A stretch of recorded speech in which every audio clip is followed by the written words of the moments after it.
because most everything has been sucked up by private equity or big national brands or something like that. That's kind of my nightmare scenario, mainly for New York.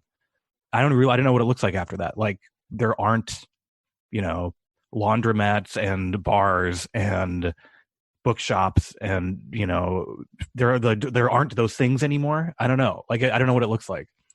I guess I can be more hopeful that, like, if you believe some of the models, we have hit the peak and it will decline over the next month. And it's not that we can just then be like, everything's back to normal. But if things can survive for the rest of this month, there will be some limited ability to sort of like actually live a real life again. Right. Yeah, that's I mean, I think the thing that strikes me is that at one point we're going to get, and they need to, they have not established yet just like how safe you are after you have it.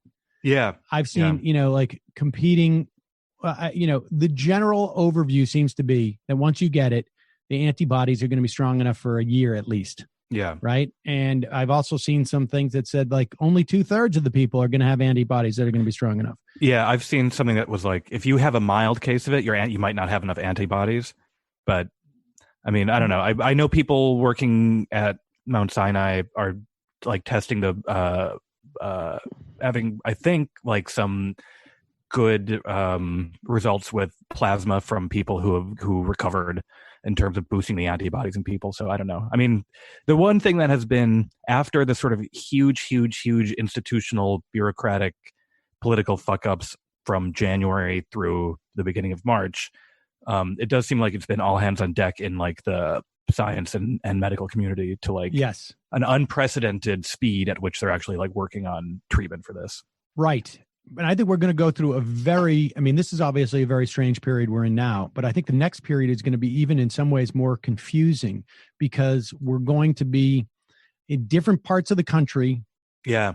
People are going to have more freedom's probably not the word, but ability to move about. However, within those communities, I think it's also going to be bifurcated because there are going to be people who are like, this is assuming that we get these tests, these antibody tests. Yeah. So, I could be at the office and because I got the antibodies. Yeah.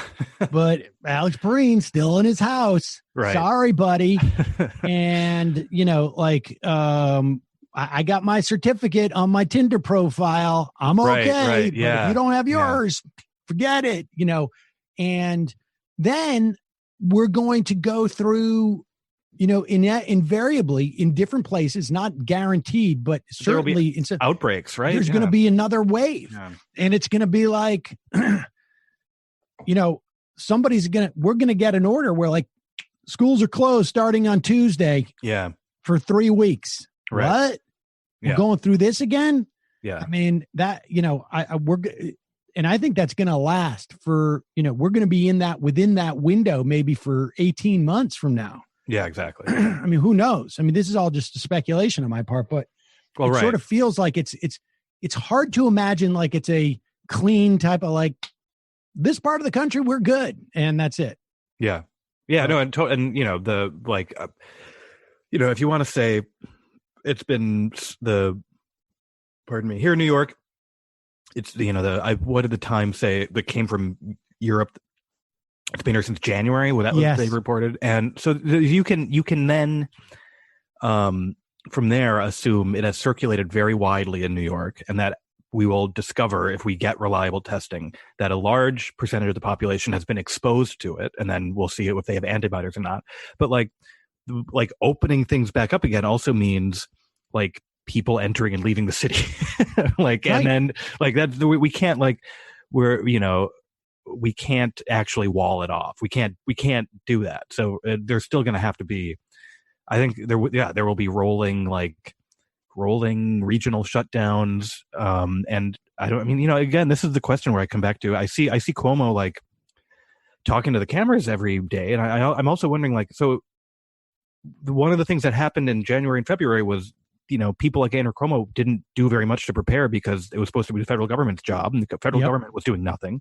The federal government is still, I don't really see evidence that, at least in Trump's inner circle, that they are instituting any sort of plan. So, like, I don't know, are our governors getting us ready for a future like this, or are they like just sort of dealing with triage right now? Yeah. I mean, that, and then it's also, you know, I would add to that mix, like, okay, Cuomo says we're going to move to a semi-state of blankety blank. Yeah. So that there's, you can go to stores, but you can't go to movie theaters. Right. Yeah. I mean, that's the way it's going to get rolled out. Yeah, exactly. Some fashion. Yeah. But it's like, I think I'm going to give it another 10 days before I go to the stores. Yeah. Right. Like I'm not like, and then the problem is then you have even more economic pressure on these stores, because then they're forcing their workers to come back and they're paying their worker or whatever, or they're hiring, and people aren't coming in. I mean, it just like, it would be nice to have, like, I don't know. This is a very dangerous time. And unfortunately, Donald Trump is not competent enough to be the guy where everybody's just like, tell us what's happening. Yeah. Tell us what to do and we'll do it. Like, right. What do you need to get this done? We'll give it to you. Yeah. Like, if there was a more competent person doing this with Donald Trump's politics, we would be in big trouble. We would be in huge trouble. Yeah. We would be screwed. You could see that in the sort of initial polling that showed him doing a little bit better, which has like actually gone back down as people have been like, well, what the fuck is going on? Yeah, I think. Well, Alex, thank you so much for taking the time today. Of course. We will be in touch again. It's Passover season. We say next year in Jerusalem, but hopefully next time we can say next time in studio. Yeah. Unlikely. I think it's a little bit early. Next time in downtown Brooklyn. Exactly. Alex Perrine, thanks so much for your time, buddy. I appreciate Of course. it. Folks. Oh, and what's the name of your podcast? Oh, The Politics of Everything, which you can find at newrepublic.com. Oh, the New Republic is having a deal where I think it's like $5 for complete access to the site. You can find the details at newrepublic.com. So you can become a digital subscriber. There you go. Check it out. Become a digital subscriber. And Brendan just texted me. He says, I'm subscribed. It's great. Thank you, Brendan. We got to get on that. We're going to have an office subscription too. Alex, thanks again. Appreciate it. Of course. See ya. Bye-bye. All right, folks, going to take a quick break. And when we do, joining us on the Zoom will be Andy Kindler. This is like the first time I think we have ever been in a situation where we will see Kindler on the show. We've only heard from him. I'm very curious as to see what he looks like at this moment. And also, I hope we're digging out the Andy Kindler song. Be right back after this break.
We are back. Sam Seder on the Majority Report. In exile, in the diaspora version, and very apropos, considering that it is now Passover, and Passover is of course time, and Easter's coming. I guess today is Good Friday, and Easter's coming up one of these days. I know that we're all getting out according to Donald Trump at that time, but one of the things about Passover is that Jews all celebrate it or don't celebrate it in many different ways. And you might ask, well, how do you do it, Sam? And I would say, well, how does a Jew like Andy Kindler do it? Leading to this. With a Jew like Andy Kindler, you know you can't go wrong. His ancestors wrote the God Bless America song. A true Obama bot, and he believes Obama can never be wrong. Yeah, and Kindler.com. You made me laugh so hard, I had to write you your theme song, Andy Kindler. Yes, ladies and gentlemen, this is the first time in years that we've had Andy Kindler on this program that you are going to see his visage. He is not in studio, but he is in our virtual studio. Of course, now what we're going to do is, because we don't want people to get overwhelmed, we're just going to show his image. We're going to mute Andy's microphone for the entire interview and just get a sense of what, how people say, you want to know how a debate's going, you turn the volume all the way down, you just get a look. That's what we're going to do here. Andy, are you there? You want to just nod? I am here. You can't hear me? You cannot hear me. We can't hear you, of course. Oh, what kind of a prank is that? That's cruel. There's a certain amount of cruelty in your show now. I'm just yes. I'm not kidding because I haven't said anything funny. No, what Am are you I doing?